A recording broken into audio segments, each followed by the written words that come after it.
कोणत्या प्रकारच्या सांधेदुखीमध्ये तेल लावायचं आणि कोणत्या प्रकारच्या सांधेदुखीमध्ये तेल नाही लावायचं हे तुम्हाला कळायला पाहिजे. कारण सरसकट तुमचे कंबर, हातपाय दुखत असतील, सांधे दुखत असतील आणि तुम्ही तेल लावलात तर तुमचा हा त्रास वाढण्याची जास्त शक्यता असते.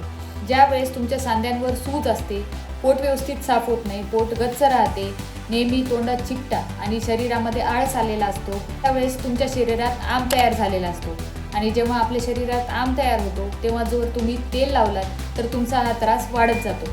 त्या उलट तुम्हाला भूक चांगली आहे, पोट व्यवस्थित साफ होते, बाकी कोणताही त्रास नाही, फक्त सांध्यांमधून कटकट किंवा ठणका एवढा आवाज जर असेल, सकाळी सांधे जर जखडत नसतील, तुम्ही अशा वेळेस तेल पण लावू शकता. आणि तेल लावल्यानंतर तुम्ही वाळू ही तव्यावर थोडीशी गरम करून त्याची एक पोटली करून त्याने शेकू शकता.